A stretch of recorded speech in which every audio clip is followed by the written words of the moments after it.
Watch. A girl packs a backpack, seals a letter, wipes the call log from her phone. She pulls almost the entire balance from her card and vanishes from campus. The car heads north. Not a single friend knows why. Not a single professor knew she was leaving. Her family learned too late. In her room, a folder with pages torn out. On the computer, traces of a deleted search. One sheet on the desk. I love you. You probably won't receive this letter. Pause. If it was just for one day, why withdraw the money in advance, close out university affairs, and scrub the calls? Why did none of the close ones know where she was going, and why did it feel right to her? This is not a story about a girl who disappeared. It's a story about a room with torn pages, a letter no one read, and a car that stopped, but never reached where it was supposed to go. On the morning of February 9, 2004, 21-year-old Maura Murray woke up in her dorm room at the University of Massachusetts in Amherst. A senior nursing student, she followed her usual routine. According to university records, at 7:27 a.m., she used her student ID card to enter the dining hall. Security cameras confirmed her presence inside the building until 8:15. Her official class schedule indicated a clinical training session at 9 o'clock at the university hospital. Classmates later confirmed that Maura attended as expected, behaving normally throughout the lesson. Instructor Susan Marks noted her active participation in discussion with no signs of stress or unusual behavior. After class, around 1 p.m., Maura returned to her dorm. Her roommate, Kate Merritt, later told investigators that Maura appeared focused, but not upset. According to phone company records, at 1:13 p.m., she received an incoming call from her father, Fred Murray. The conversation lasted 2 minutes and 34 seconds.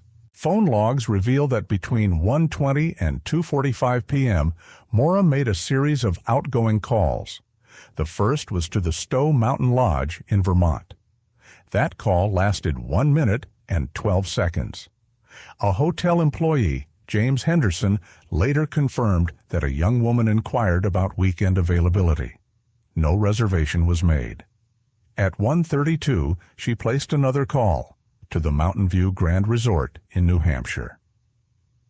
The conversation lasted 43 seconds.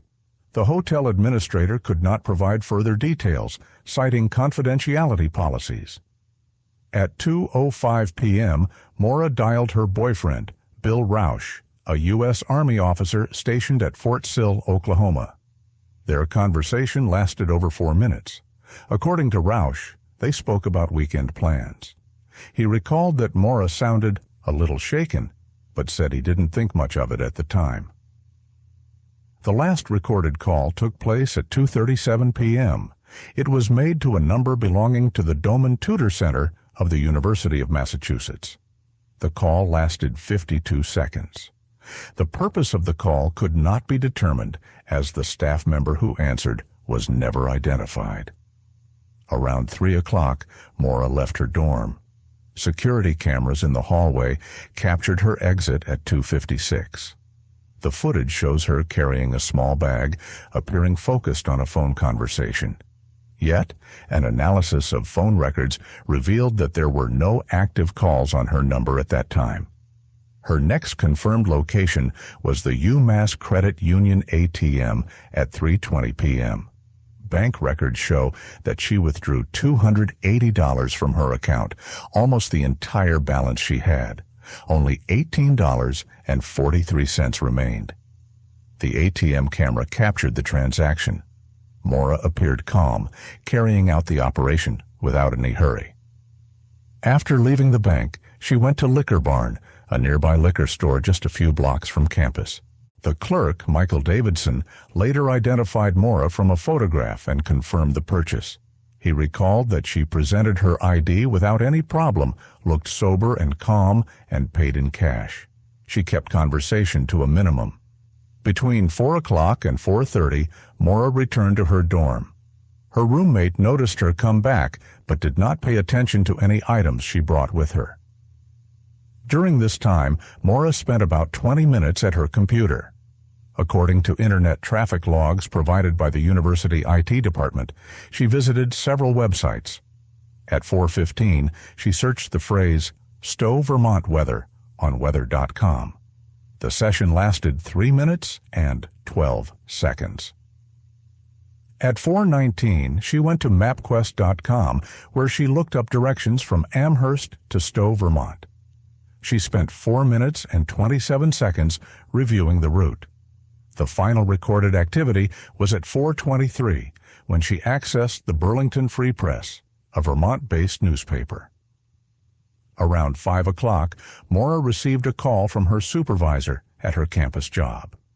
She worked part-time in the university's security services during evening shifts. The call, lasting 1 minute and 45 seconds, concerned her schedule for the following week. Supervisor Robert Gilman later stated that Maura sounded normal and even agreed to take on an extra shift that Thursday. At 5:30, Maura left the dorm for the last time. Surveillance cameras showed her carrying 2 bags, 1 small backpack, and a sports bag. The footage captured her heading toward the student parking lot where her car was located, a black 1996 Saturn SL1. Maura's final recorded action on campus came at 5:35. She sent an email to her professor, David Cohen, who taught her Ethics in Medicine course. The message was brief.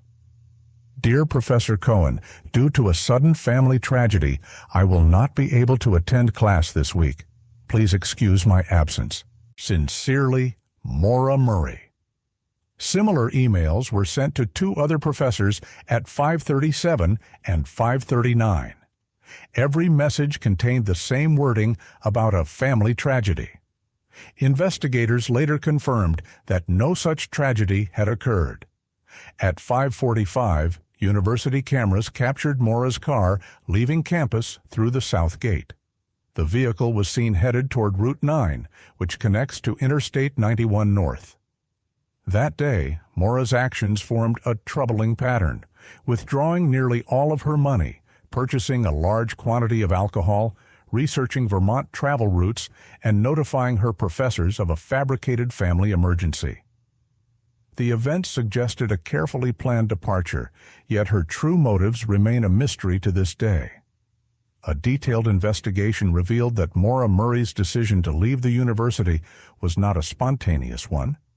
A digital forensic examination of her computer, conducted by specialists from the Massachusetts State Police Computer Crime Unit, uncovered traces of preparatory actions that had begun several days before her disappearance. On Friday, February 6, 2004, at 7:45 p.m., a search was made from Maura's computer for the phrase "White Mountain Ski Resorts" on Yahoo. The session lasted 23 minutes. During this time, she accessed the official websites of Bretton Woods, Cannon Mountain, and Loon Mountain. Investigators noted that her focus was on lodging information, availability, and prices, rather than ski trails or tourist attractions.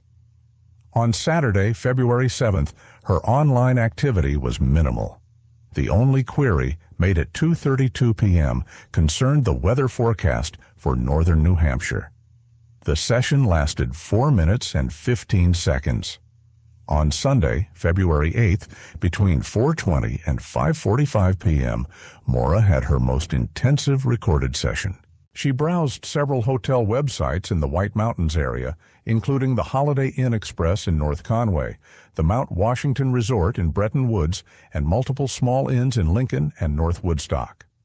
Again, her interest appeared to be strictly in accommodations and booking policies. For investigators, this suggested the trip was not leisure-oriented, but rather intended as a temporary disappearance. Her financial records added to the picture. Fleet Bank statements revealed unusual activity. On February 5th, she withdrew $60 from an ATM near the university. On February 7th, she attempted to withdraw $100, but the transaction was denied due to insufficient funds. Her balance at the time was $87.23.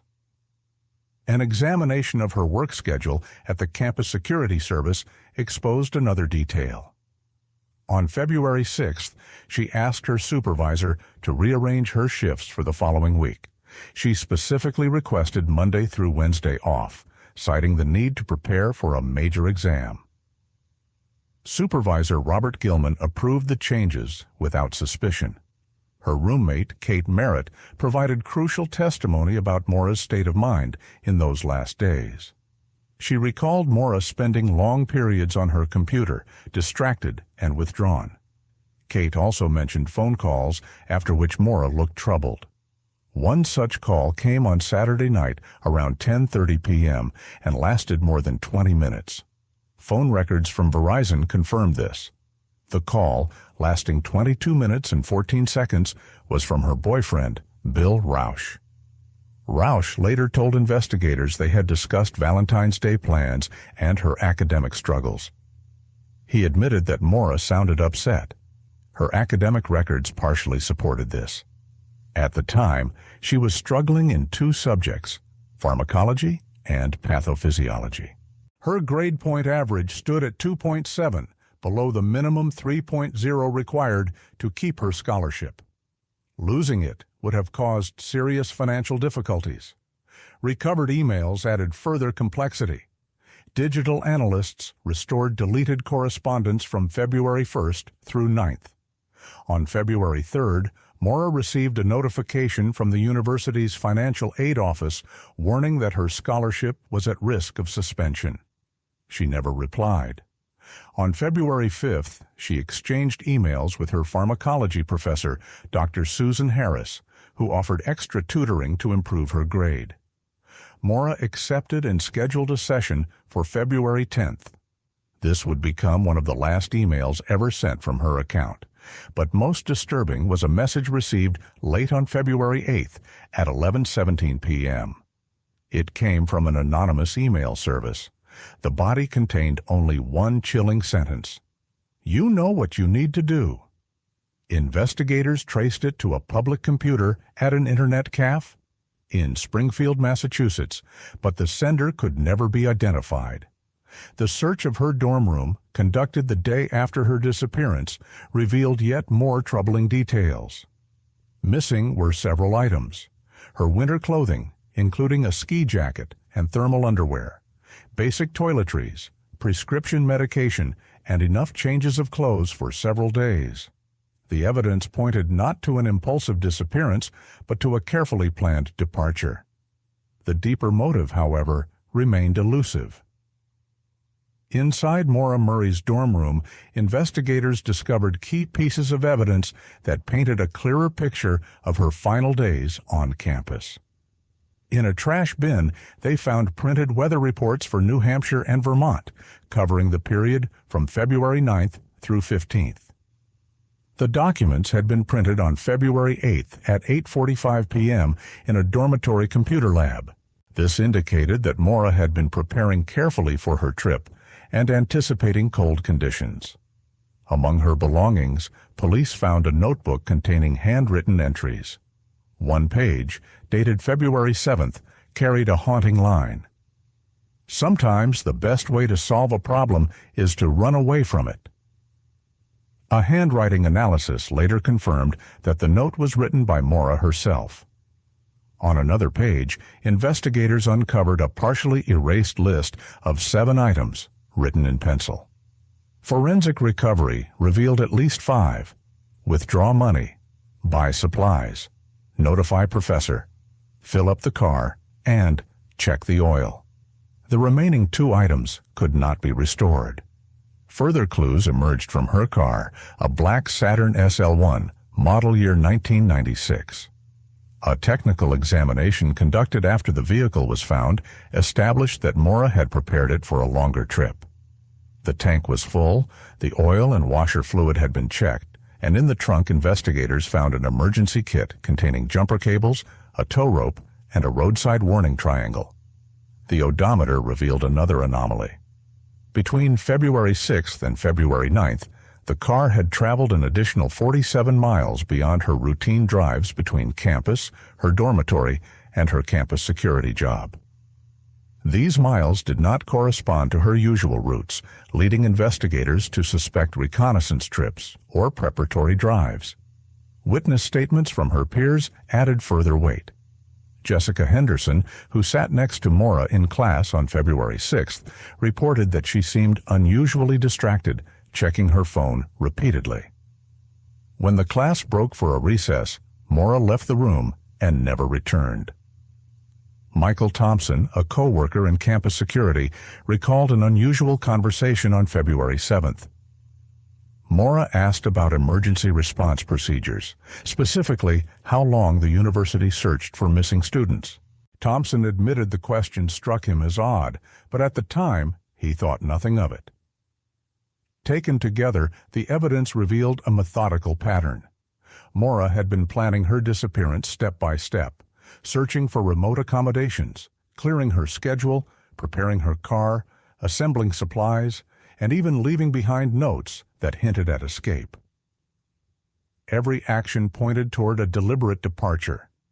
And yet, what drove her to make that decision remained an unsolved mystery.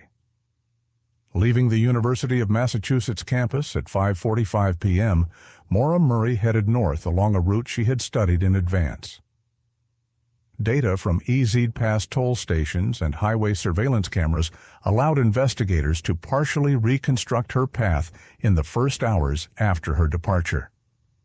At 6:32 p.m., Maura's car was captured by a camera at the Interstate 91 North Toll Station in Northampton, Massachusetts. According to EZ Pass records, the toll was paid in cash, since Maura did not own a transponder. Toll booth attendant George Miller later identified her from a photograph, confirming that she was alone in the vehicle and appeared deeply focused. The next sighting took place at 7:07 p.m. at a Shell gas station in Bernardston, Massachusetts, only a few miles from the Vermont border. Surveillance footage shows Maura fueling her Saturn at pump number 4. She was wearing a dark winter coat and jeans. The stop lasted 6 minutes and 23 seconds. Payment was made in cash inside the store. Cashier Linda Patterson remembered the transaction because Maura purchased 2 additional items, a New Hampshire road map priced at $4.99 and a bag of potato chips. The total came to $34.67. According to Patterson, Maura looked tired but not distressed. She said very little before quickly leaving the store. After filling the tank, she continued north along Interstate 91. At 7:44 p.m., her car was logged by a speed control camera in Putney, Vermont. Records showed the Saturn traveling at 67 miles per hour in a 65 zone, within legal tolerances. At 8:13, the car was captured on a camera at the Connecticut River Bridge in White River Junction. That was the last confirmed sighting of Maura's Saturn traveling northbound along Interstate 91. Video analysis confirmed that she was still the sole occupant of the vehicle. By 8:30, investigators believe she exited the highway, turning onto Route 9 toward New Hampshire. This change marked a departure from her apparent plan, since traveling to Stowe, Vermont, the destination she had researched online, would have required her to remain on Interstate 91 North. The first confirmed sighting in New Hampshire occurred at 9:05 p.m., when a mobile station camera in Hillsborough recorded her car passing by on Route 9 West without stopping. The footage was grainy, but the vehicle appeared to have no passengers other than the driver. At 9:27, a surveillance camera outside an IGA supermarket in Henniker caught the Saturn on Main Street, confirming that she was still driving east along Route 9 into more remote areas of New Hampshire. The critical point in the journey came around 10 o'clock, when Maura turned from Route 9 onto Route 112 in Woodsville. This road, known as the Kancamagus Highway, leads into the vast White Mountain National Forest, an isolated and rugged area with few residents, steep curves, and very limited lighting. The last reliable sighting occurred at 10:27 p.m. on a Citgo gas station camera in North Woodstock. Despite having filled her tank only hours earlier, Maura stopped again for fuel, purchasing $18.32 worth. The receipt also recorded 2 additional items, a can of Red Bull and a pack of chewing gum. Cashier Thomas Conrad, who was on duty that night, later provided important testimony. According to him, Maura appeared anxious, repeatedly glancing over her shoulder. She checked her cell phone several times, though she did not make any calls. Payment was made in cash, drawn from a stack of $20 bills. After this stop, Maura continued driving east along Route 112 toward Lincoln and North Conway. This stretch of road is notable for its lack of surveillance cameras and minimal traffic. It winds through dense forest, dotted only with small, isolated communities. Cell tower analysis captured the final signal from Maura's phone at 10:46 p.m. in the vicinity of Lincoln. The coordinates were 44.0581 degrees north, 71.6473 degrees west. After that time, there was no further activity on her line, suggesting that either the phone was switched off or had entered an area with no reception. Route analysis by the New Hampshire State Police revealed anomalies in her choice of direction. First, her path did not correspond to any of the hotels she had researched online. Second, Route 112 in February was considered a dangerous option for an inexperienced driver, icy, steep, and winding. Weather records from the National Weather Service confirmed that on the evening of February 9th, the White Mountains region was experiencing harsh conditions. The temperature was 8 degrees below 0 Celsius, with northwesterly winds between 15 and 20 miles per hour. Visibility was limited due to snow that began around 9:30 p.m. The New Hampshire Department of Transportation reported that Route 112 east of North Woodstock had not been treated with anti-icing agents. Road surfaces in that area were classified as slippery, with ice accumulation measured at up to 2 centimeters in thickness. Mechanical records of Maura's 1996 Saturn SL1 highlighted further concerns. The vehicle had logged 187,000 miles. Its last inspection, in October 2003, noted issues with the braking system and steering. While winter tires were installed, their tread wear was measured at 70%. Insurance records added a further striking detail. On February 7th, just 2 days before her disappearance, Maura called the AAA insurance company with questions about breakdown coverage outside Massachusetts. Company representative Carol Davis confirmed the call, noting that Maura specifically asked about the cost of roadside recovery from remote locations. Her family, too, provided insight. Fred Murray, Maura's father, described her as a cautious driver with little experience in mountainous terrain. Her driving had been limited mostly to familiar routes between her home in Hanover and the university in Amherst. The final stretch of her journey was pieced together from rare eyewitness reports. Rick Forcione, a Bartlett resident, testified that he saw a car resembling Maura's Saturn around 11:15 p.m., traveling along Route 112 east. The vehicle was moving unusually slowly, about 35 miles per hour, despite the winding mountain road where most drivers moved faster. Judy Cottle, residing in a house on Route 112 near the Swift River Bridge area, heard the sound of brakes and an impact at about 11:20 p.m. She looked out the window, but due to poor visibility, she could not make out the details of the incident.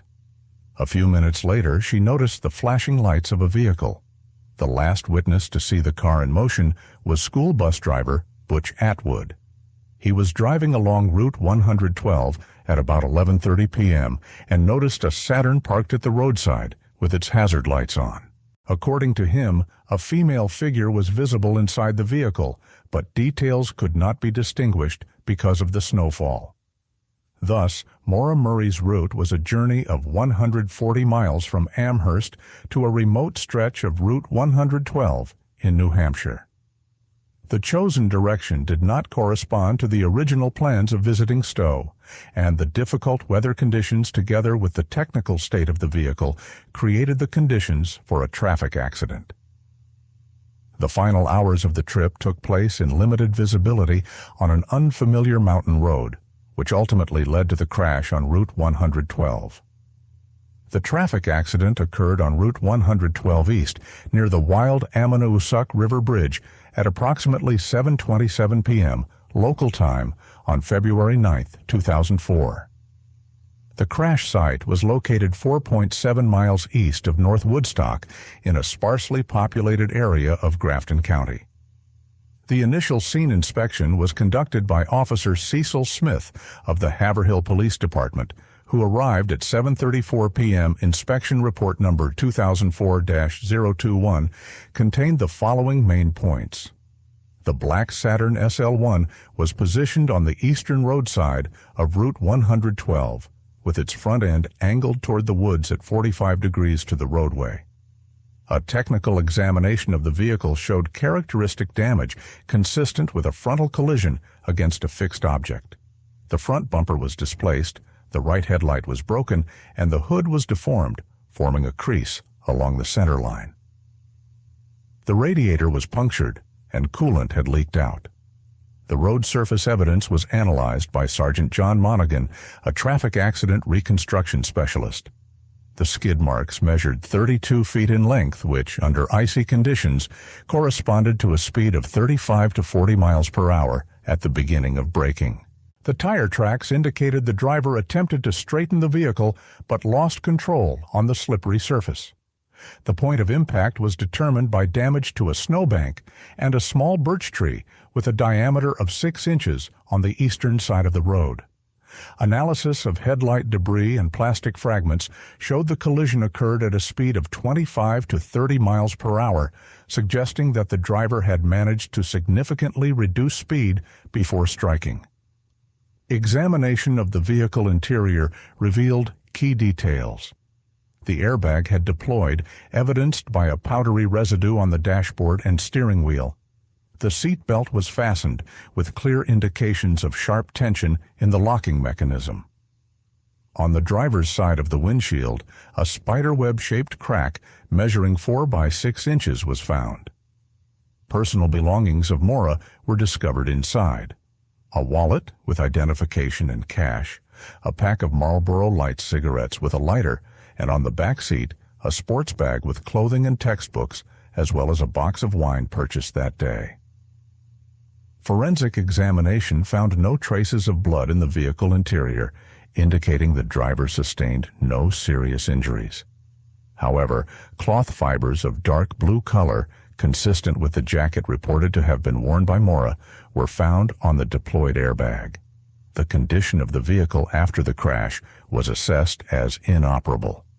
Damage to the radiator resulted in a complete loss of coolant, and the deformation of the front end blocked the fan. Any attempt to start the engine could have caused overheating and failure within minutes. A key witness to the incident was Butch Atwood, a 71-year-old resident of a nearby house at Route 112, number 100. His testimony formed the basis of the initial reconstruction of events. According to Atwood, he heard the sound of a crash around 7:25 p.m. and looked out the window. Seeing the hazard lights of the car, he decided to offer assistance. Atwood left his house at 7:28 and approached the vehicle. By his account, the driver was a young woman matching the appearance of Maura Murray. She was conscious, responsive, but appeared disoriented. When asked if she needed police assistance, the woman declined, stating she had already contacted AAA for vehicle towing. Atwood noted the smell of alcohol inside the car, but could not determine whether it came from the driver or from spilled beverages. The woman seemed sober, her speech was clear, and her coordination intact. She thanked him for the offer of assistance and reassured him that everything was fine. Not fully convinced of the situation's safety, Atwood returned to his house and at 7:43 called the Haverhill Police Department. In the recorded call, lasting 2 minutes and 17 seconds, he reported a motor vehicle accident on Route 112 and requested a patrol to check on the driver's condition. The Haverhill Police Department dispatcher immediately forwarded the information to the nearest patrol unit. Officer Cecil Smith, located 7 miles from the scene at the time, confirmed arrival within 10 minutes. The call was officially logged at 7:31 p.m. In the interval between Atwood's call and the arrival of police, events occurred that became the central mystery of the case. Atwood continued watching from his window and reported that around 7:32, a person carrying a flashlight appeared near the car. Due to distance and weather conditions, the individual could not be identified. At 7:33, Atwood observed that the vehicle's hazard lights stopped flashing. A minute later, the figure with the flashlight disappeared into the wooded area on the eastern side of the road. After that moment, no further activity was observed near the vehicle until the police arrived. Officer Smith arrived at the scene at 7:34 p.m. and found the vehicle empty. The doors were locked and the keys were missing. A search of the surrounding area within a radius of 100 yards revealed no signs of human presence. A fresh snowfall, which had begun around 7 o'clock, made it difficult to detect tracks. A follow-up interview with Atwood revealed inconsistencies in his statements. He initially claimed the woman was alone in the vehicle. Later, he mentioned the possible presence of a passenger, but could not provide reliable details. These contradictions became a subject of further investigation. Additional information was provided by the Maura family, who lived in a house across the road from the crash site. Tim Merritt reported that around 7:30 he saw red lights, which he assumed belonged to an emergency response vehicle. However, it was later confirmed that no emergency services had been dispatched to the scene before Atwood's call. Tim's wife, Faith Merritt, gave conflicting testimony. She claimed to have seen a man smoking a cigarette near the vehicle, but the timing of her observation did not match other witness accounts. These discrepancies cast doubt on the reliability of her statements. A secondary technical survey of the crash site was conducted the next day by specialists from the New Hampshire State Police. The use of metal detectors led to the discovery of the car keys buried in the snow 15 feet from the Saturn. Examination showed that the keys were lying on the snow's surface, indicating they were placed there after the snowfall had ended. Analysis of the vehicle's interior revealed that several items were missing, which, according to witness accounts, should have been inside. Among them were Maura's backpack, her mobile phone, only the case was found, medications, and part of the alcoholic beverages. Tire track analysis at the site showed that after the crash, 2 other vehicles had approached the Saturn. One set of tracks matched an emergency vehicle, the patrol car of Officer Smith. The second set belonged to an unidentified vehicle with 235/75 R15 size tires. Attempts to trace this second vehicle through Department of Motor Vehicles databases were unsuccessful. The tire size corresponded to several models of pickup trucks and SUVs common in the region. Further analysis revealed a distinctive treadwear pattern consistent with frequent use on dirt roads. A meteorological report confirmed that weather conditions at the time of the crash were critical for safe driving. The temperature was -6 degrees Celsius, with snowfall at a rate of 0.5 inches per hour. Visibility was limited to 100 yards, and wind speeds reached 18 miles per hour, producing drifting snow conditions. Thus, the crash on Route 112 was a typical road accident caused by loss of control on a slippery surface. However, the disappearance of the driver within the 7-minute interval between the last sighting by a witness and the arrival of police turned an ordinary traffic accident into one of the most mysterious disappearances in the history of American criminology. The analysis of the timeline conducted by the New Hampshire State Investigative Team established the precise chronology of events between the moment of the crash and the arrival of law enforcement officers. According to official dispatch records, the call from eyewitness Butch Atwood was logged at 7:43 p.m. The first police unit arrived at the crash site at 7:50 p.m. Thus, the time window during which Maura Murray could have left the scene was a maximum of 7 minutes. The forensic team carried out a detailed survey of the roadway within a radius of 500 meters from the crash site. Special attention was paid to the search for shoe prints on the snow cover. Air temperature at the time of the incident was negative 12 degrees Celsius, which provided favorable conditions for the preservation of footprints on the compacted roadside snow. The shoe prints discovered, size 7 1/2 in the U.S. system, matched the winter boots that, according to dorm roommate Kate Marcotte, Maura had been wearing on the day of her disappearance. The tracks led from the driver's side door of the Saturn to a point located 47 meters east of the accident site, after which they ended on the paved portion of the road. Butch Atwood, a 71-year-old resident of a nearby home, provided the following testimony to the investigative team. At 7:35, he heard the sound of a crash and braking. From the porch of his house, located 150 meters from the crash site, he observed a dark vehicle angled across the roadway. Using binoculars, Atwood watched the scene for approximately 8 minutes. According to his account, a woman in a dark jacket was moving between the driver's door and the trunk of the vehicle. He noted that she appeared alarmed, but not injured. After about 4 minutes of watching, he decided to offer assistance and began walking toward the road. When he had covered half the distance, the woman abruptly walked eastward along the highway and disappeared from view. Another key witness was school bus driver Rick Wessel, who passed the scene at 7:42 p.m. His testimony partially contradicted Atwood's version. Wessel stated that he stopped near the damaged Saturn and offered assistance to the driver. According to him, the young woman refused help, saying she had already called for a tow truck. Examination of cell phone provider records showed that no outgoing calls were registered from Maura Murray's number at that time in the area. Moreover, an analysis of network coverage confirmed that cellular reception at the crash site was extremely weak or entirely unavailable. Wessel additionally reported that the woman appeared nervous and repeatedly glanced toward the woods.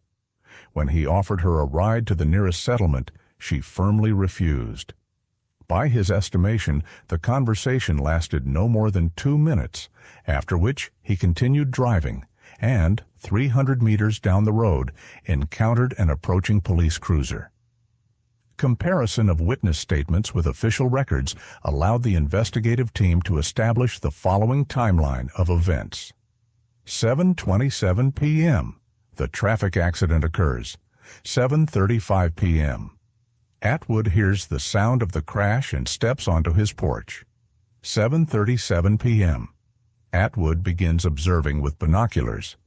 7:42 p.m. Wessel's school bus stops at the scene. 7:43 p.m. Atwood places a call to emergency services. 7:45 p.m. Atwood loses sight of Maura. 7:50 p.m. The first police unit arrives on scene.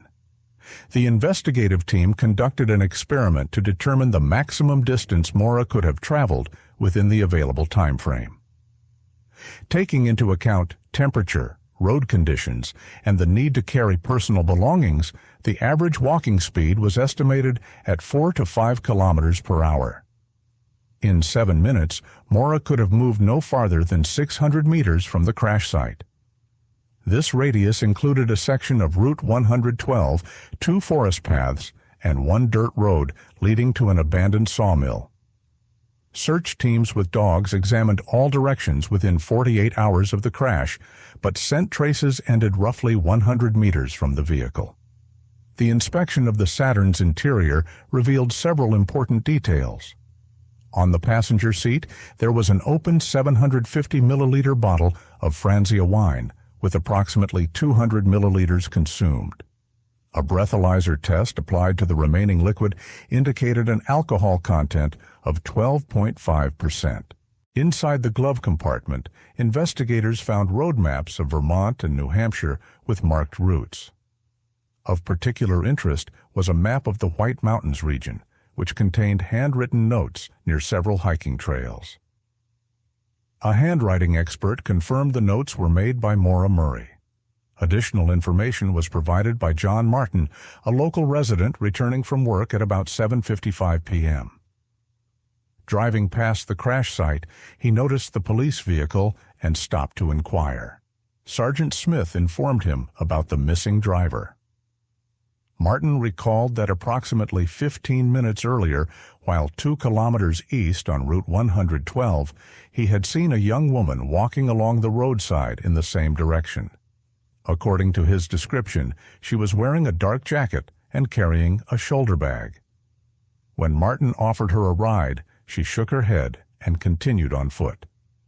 A psychological profile prepared by FBI expert Dr. Elizabeth Hartley suggested several possible motives for Maura's sudden departure from the crash scene. The first theory linked her behavior to panic from realizing she had been driving under the influence and a fear of legal consequences. Her blood alcohol level might have exceeded legal limits, placing her at substantial risk. The second hypothesis was based on the assumption of a premeditated disappearance. An analysis of Maura's actions in the preceding days indicated signs of preparation for an extended absence. Withdrawing money, purchasing supplies, and studying maps of remote areas could suggest an intention to vanish. The investigative team also considered the possibility that Maura had been forcibly taken by an unknown individual. Although Grafton County had a low rate of violent crime, its proximity to the interstate made such a scenario plausible. Traffic flow analysis determined that between 7:45 and 7:50 p.m., at least 4 vehicles traveled along Route 112. The drivers of 2 of them were identified and questioned, but their statements yielded no evidence of pedestrians on the road. The 7-minute interval between the last confirmed sighting of Maura and the arrival of police remains the central mystery of the case. Despite thorough investigation, her exact whereabouts and actions during this critical period have never been established. A detailed analysis of the testimonies of the 3 key witnesses revealed substantial contradictions that complicated the course of the investigation. Butch Atwood, Rick Wessel, and John Martin provided accounts that not only supplemented one another, but also contained mutually exclusive elements. The first major discrepancy concerned the timing of Maura's presence at the vehicle. Atwood claimed that the woman remained around the Saturn for 8 minutes, moving between various parts of the car. Wessel, however, stated that his conversation with the driver lasted no more than 2 minutes, after which he immediately drove on. Yet the time gap between their testimonies was less than a single minute, making it physically impossible for both versions to be true, as described. 71-year-old retiree Butch Atwood lived in house number 112 on Wild Ammonoosuc Road, 150 meters from the crash site. His initial testimony, given on February 10, 2004, to Detective Charles West, contained the following key points. Time of discovering the incident, 7:35 p.m., duration of observation, 8 minutes, use of optical instruments, binoculars, 8 by 25, last sighting of the woman, 7:43 p.m., time of call to police, 7:43 p.m. However, during a second interview on February 15th, Atwood revised certain details. He clarified that the call to emergency services had not been made immediately after losing visual contact with the woman, but only after several minutes of deliberation. He also added that the woman had taken something from the trunk of the vehicle and was holding a dark rectangular object. At his third interrogation on February 22nd, Atwood's testimony changed further. He now claimed the woman was not simply walking on the road but had periodically stopped and looked back. For the first time, he also mentioned seeing a dark SUV slowly passing by shortly before the woman disappeared, stopping approximately 100 meters east of the crash site. Rick Wessel, a 43-year-old school bus driver employed by Mountain View Transit, gave testimony that strongly contradicted Atwood's version. According to his statement, made on February 11th to Detective John Monahan, the sequence of events was as follows. Time of arrival at crash scene, 7:42 p.m. Duration of stop, 2 to 3 minutes. Nature of interaction, offered assistance driver's response. Refusal, explaining that a tow truck had already been called. Wessel emphasized that the woman appeared sober and answered his questions clearly. She showed no signs of injury or visible shock. According to him, her refusal sounded firm and confident, without hesitation. She explained she had already contacted roadside assistance and was waiting for help to arrive. A critical detail of Wessel's statement was his certainty that the exchange occurred through the driver's side window, slightly opened.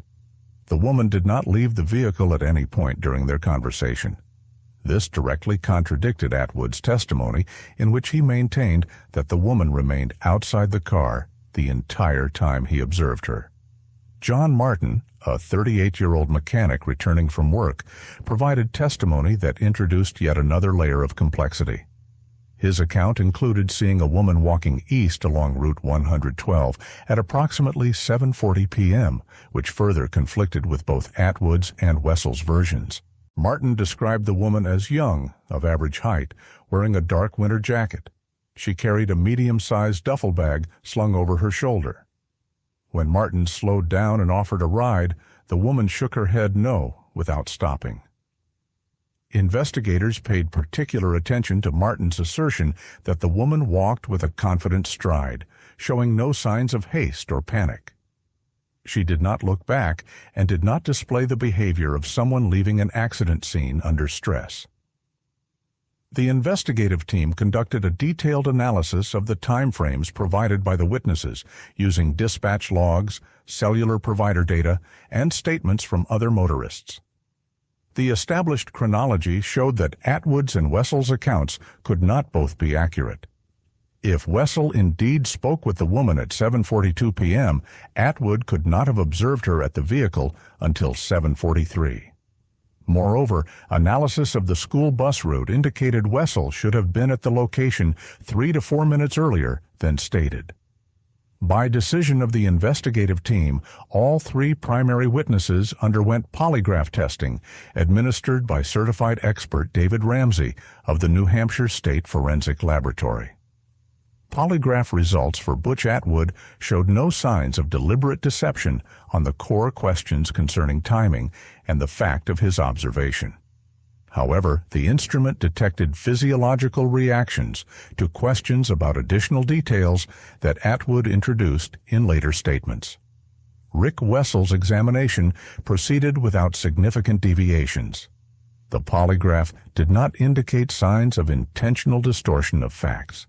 The expert noted a high degree of confidence in the information provided by the witness. John Martin's results were mixed.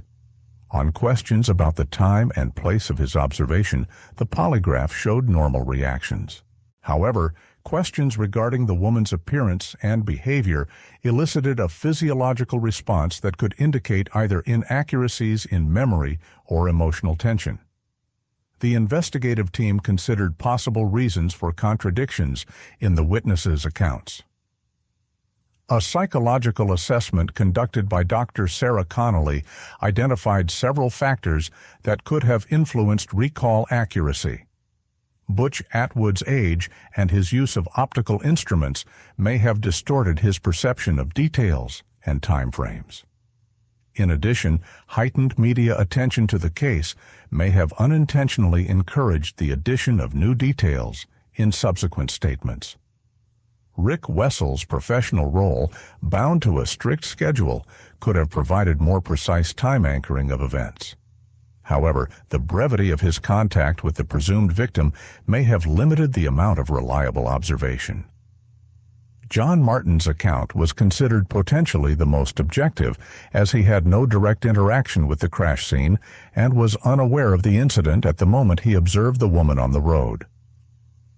During the investigation, additional individuals were identified who might have relevant information. Truck driver Carl Steins was traveling along Route 112 at approximately 7:35 p.m., but noticed nothing unusual. His statement indirectly supported that the crash occurred after that time. The Westman family, living in the house opposite the crash site, were at home during the incident, but none of them observed events on the road. Mrs. Westman reported hearing a sound resembling a collision at about 7:30 p.m., but did not attach significance to it. The technical examination of lighting conditions at the scene determined that between 7:30 and 7:50 p.m., natural light was minimal. The nearest streetlight was located 300 meters from the crash site. The moon was in its last quarter phase, providing only weak natural illumination. An experiment assessing the range and clarity of visual observation under comparable conditions showed that from 150 meters it was possible to distinguish the general outline of a human figure, but details of clothing and actions were indistinguishable without optical instruments. The contradictions in witness statements created serious obstacles to establishing an exact picture of events in the critical minutes of Maura Murray's disappearance. Despite the absence of clear signs of deliberate deception, the discrepancies prevented investigators from constructing a single, non-contradictory chronology of events. The forensic analysis of Maura Murray's phone records revealed anomalous activity in the days leading up to her disappearance. Specialists from Sprint provided detailed reports for number 413X, XXXXXX, covering February 1st through February 9th, 2004, which were examined by a digital forensics team led by Robert Hansen. Between February 6th and February 8th, 47 outgoing calls were logged, totaling 312 minutes, more than triple her average monthly usage. Of these, 23 calls were placed to boyfriend Bill Rauschelman, 12 to her sister Kathleen, 8 to her father Fred Murray, and 4 to unidentified recipients. Investigators focused on a call made on February 8th at 11:47 p.m. to an auto insurance information service. The call lasted 8 minutes and 23 seconds. Records indicated Maura inquired about procedures for reporting a traffic accident in New Hampshire and potential payout scenarios in the event of a total loss. Financial analysis identified unusual activity on Maura's Bank of America account. On February 8th at 2:17 p.m., she withdrew $280 in cash from an ATM at the Hampshire Mall in Hadley, the maximum permitted under her daily limit. ATM camera footage confirmed that Maura herself conducted the transaction. Behavioral review found no signs of coercion or distress. She spent 2 minutes and 14 seconds at the machine, a normal duration for such an operation. On February 9th at 1:02 p.m., an attempt to withdraw an additional $280 from the same ATM was declined due to insufficient funds. The account balance was $127.43, and the failed attempt was logged by the bank's security system. A digital examination of Maura's computer, seized from her dorm room, revealed intensive search activity from February 5th through February 9th. FBI digital forensic specialists led by Agent Michael LaPinta recovered the browser history despite deletion attempts. The forensic examination of Maura Murray's digital activity showed an unusual pattern of searches between February 5th and February 7th. The most frequent queries included hotels, White Mountains, NH, hiking trails, North Conway, rental cabins, Vermont, and weather forecast, New Hampshire, February. Special attention was drawn to searches on winter survival methods and how to avoid detection by search teams. On February 8th, search activity shifted toward practical logistics. Recorded queries included how to disappear completely, new identity documents, cash-only survival, and off-grid living winter. These were entered between 10:30 p.m. and 1:15 a.m., coinciding with a period of tense phone calls with her boyfriend. Analysis of Maura's email revealed important details about her psychological state and plans. In the student.umass.edu mailbox, 234 incoming and 67 outgoing messages were found for February 1st through February 9th. A message sent on February 8th at 4:42 p.m. to Professor Kenneth Campbell notified him of an inability to attend classes due to a family tragedy. The text was terse and lacked specifics. A linguistic assessment by Dr. Eleanor Rice noted an uncharacteristically formal tone and absence of emotional coloring. Of particular interest was a draft saved in the Drafts folder, dated February 9th at 11:23 a.m., addressed to Bill Rauschelman. It contained apologies for wrong decisions and a request to not look for explanations. The text was unfinished and cut off mid-sentence. Handwriting analysis confirmed the draft was created on Maura's computer.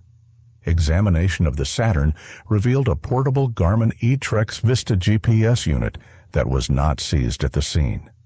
It was discovered under the driver's seat 3 days after the crash during a secondary inspection at the impound lot. Memory analysis showed the last activity was recorded on February 9th at 5:23 p.m. The device retained coordinates for several route points, including the departure location, the university campus, an intermediate point near Concord, and the final point corresponding to the Route 112 crash site. A detailed review of stored routes revealed that on February 7th, coordinates were entered for a remote area of the White Mountain National Forest, roughly 15 kilometers from the crash site. These coordinates matched an abandoned campsite inaccessible to vehicles during winter. The analysis of Maura Murray's digital correspondence revealed a complex picture of interpersonal dynamics in the period preceding her disappearance. Exchanges with boyfriend Bill Rauschelman showed mounting tension related to his military service and Maura's suspicions of infidelity. An email dated February 6th contained a complaint to Bill about a call from an unknown woman and a demand for an explanation. Bill's reply, sent on February 7th, offered assurances of fidelity, but admitted that some things are hard to explain over the phone. Correspondence with her sister Kathleen indicated financial difficulties. In a February 5th message, Maura requested temporary financial help for important matters, without specifying their nature. Kathleen expressed willingness to help, but asked for clarity about the purpose of the loan. A review of Visa credit card transactions identified a sequence of purchases made on February 9th before the disappearance. At 3:43 p.m., a purchase at Liquor Barn for $35.21 included a bottle of Franzia wine, a package of Baileys, and energy bars, as shown on the receipt. At 4:07 p.m., a purchase at the Big Y supermarket for $22.67 included canned goods, bottled water, and personal hygiene items. The quantities were consistent with supplies for 3 to 4 days for one person. The last card transaction was logged at 4:30 p.m. at a Shell gas station. The amount, $15.43, corresponded to roughly half a tank for the Saturn. Gas station surveillance indicated Maura fueled the vehicle herself and appeared calm. Cellular data analysis showed anomalies in the final hours before the disappearance. The last outgoing call was recorded on February 9th at 5:27 p.m.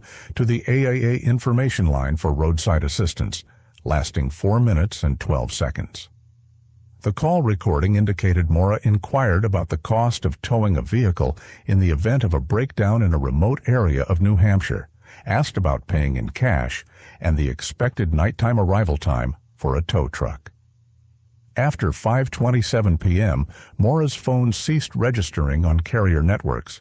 A technical assessment ruled out battery depletion as the cause. The final ping was captured by a tower near Haverhill at 5:31 p.m., consistent with travel timing and location along the chosen route. A comprehensive synthesis of digital traces allowed investigators to reconstruct a disappearance planning process. The intensity of search queries, financial transactions, and the nature of purchases indicated deliberate preparation for an extended absence. The temporal sequence of digital activity suggested the decision to leave was made no later than February 5th, with subsequent days devoted to practical planning, route study, locating potential shelters, and budgeting resources. The examination found no signs of external coercion or third-party interference in Maura's digital activity. All actions were performed from her personal devices at typical times and aligned with her behavioral patterns. Overall, the digital footprint provided the most objective portrait of Maura Murray's actions and intentions during the critical pre-disappearance period, supporting the interpretation of a conscious and planned departure.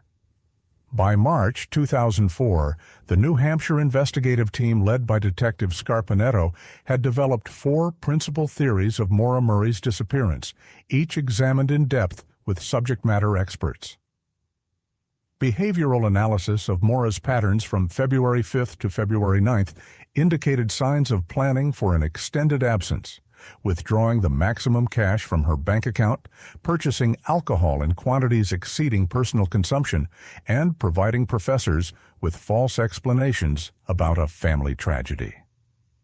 A psychological profile prepared by Dr. Elizabeth Hartwell highlighted accumulating stressors: academic difficulties, an impending disciplinary hearing for shoplifting cosmetics, family financial strain, and tense relations with boyfriend Bill Rauschelman. Correspondence analysis revealed search queries about housing availability in remote areas of Vermont. Internet activity indicated research into informal employment opportunities in the tourism sector. A critical element of the planning theory was the route choice. Travel through New Hampshire was not required to reach Vermont resort areas, suggesting a possible intent to avoid major transport corridors. A psychiatric assessment conducted by Dr. James Killian identified markers of suicidal ideation. Family history included depressive disorders. Maura's mother, Lori Murray, received treatment for clinical depression from 1998 to 2000. Academic records showed a sharp decline during the fall 2003 semester, with the risk of dismissal if performance did not improve. Financial forensics identified credit card debt totaling $11,400. Forensic examination of alcohol found in the vehicle indicated the purchase of high ethanol beverages, which, combined with sub-zero temperatures, could suggest self-harm risk. Search operations concentrated on bodies of water within a 15-kilometer radius of the crash site.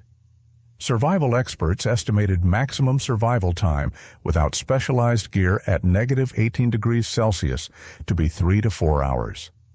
By March 2004, profiling of crimes against persons in the region identified 23 attacks on women aged 18 to 25 on roadways in New Hampshire and Vermont, 7 of which remained unsolved. Particular attention was paid to local resident Robert Forsyth, who had a prior conviction for an assault on a woman in 1994. His alibi for the evening of February 9th was checked 3 times. Comparisons with cellular tower data and witness statements revealed no contradictions. Tire track forensics indicated the presence of at least 3 distinct vehicles at the crash site between 7 o'clock and 8:30 p.m.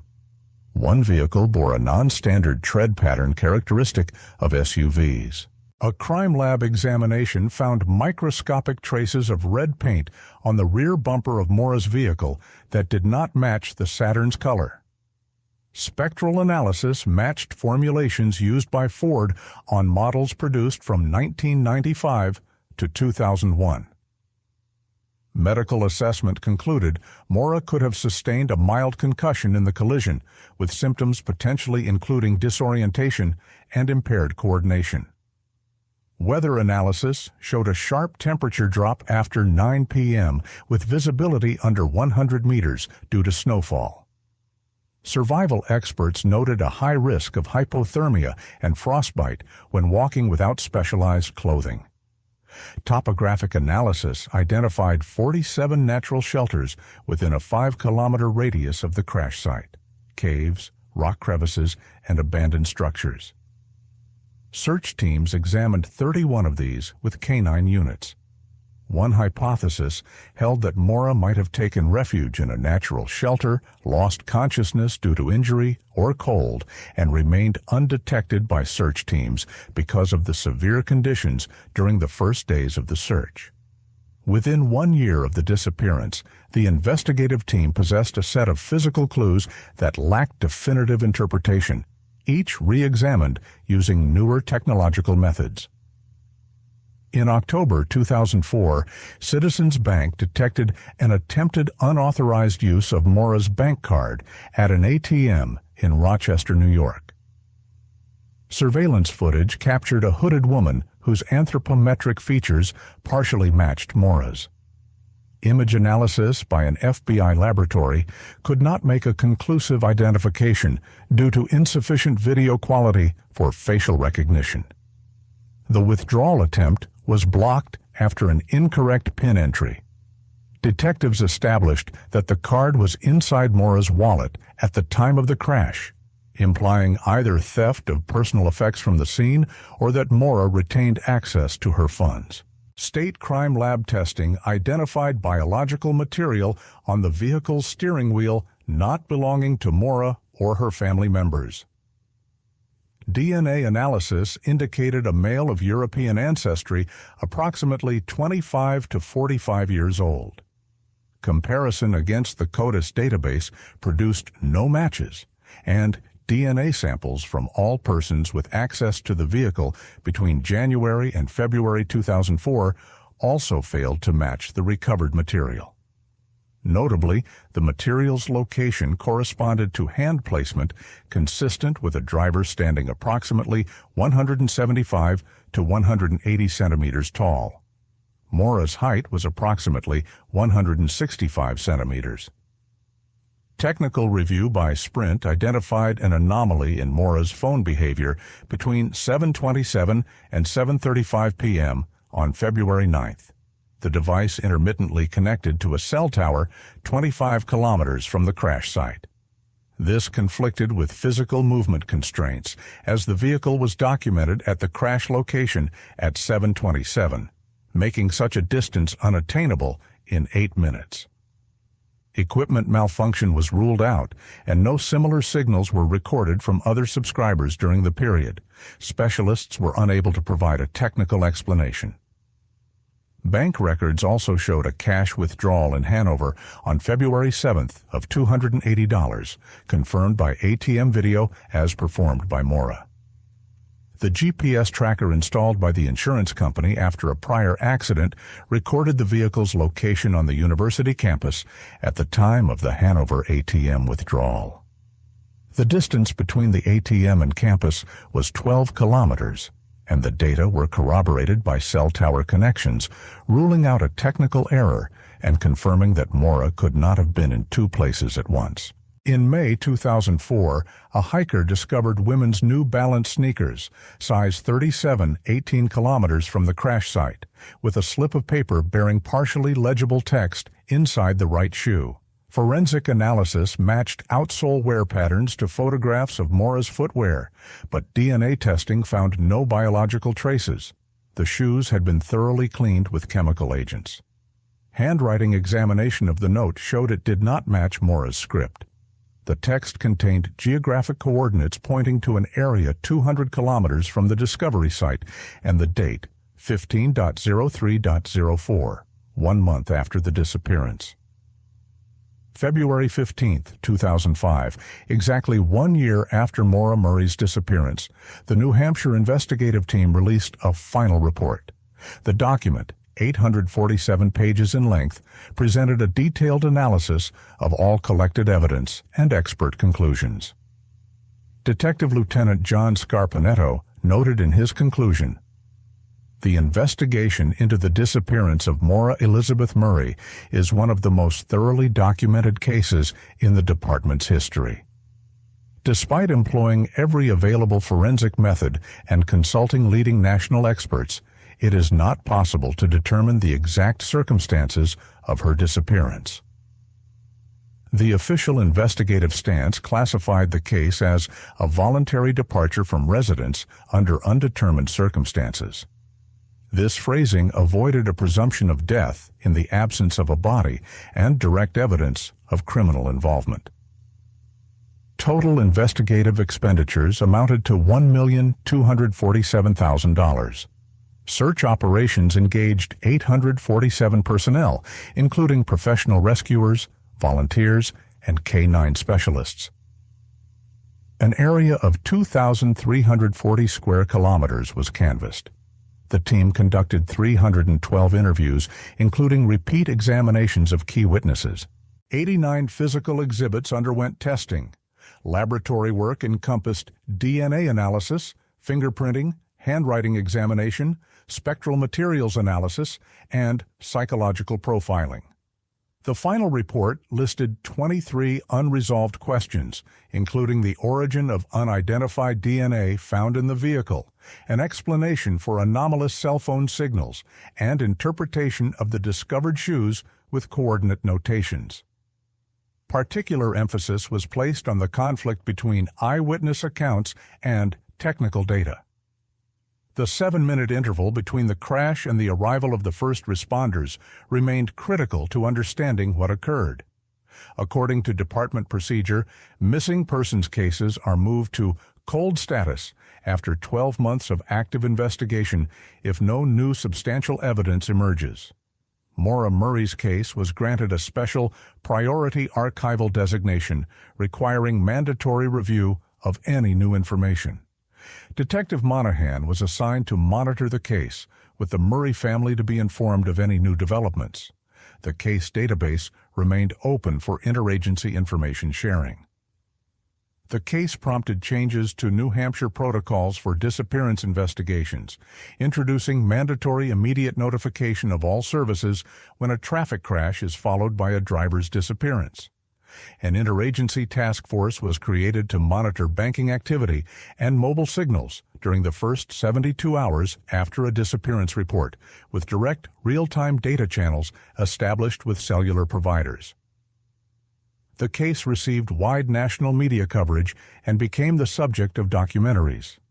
A public fund was established to aid families of the missing, and the Murray family created an annual scholarship for students studying forensic science. Maura Murray's case entered Law Enforcement Academy curricula on missing person investigations, serving as an example of the difficulty of establishing truth when key evidence is lacking. It remains one of the most enigmatic disappearances in modern American criminology, where unusual circumstances, conflicting evidence, and a limited time window created a suite of unresolved questions. The professional inquiry demonstrated both the capabilities and limits of modern forensic methods. Despite advanced technology and significant resources, some mysteries remain beyond investigative reach. The disappearance underscores that even in a digital era of pervasive surveillance, a person can vanish within minutes, leaving only unanswered questions behind.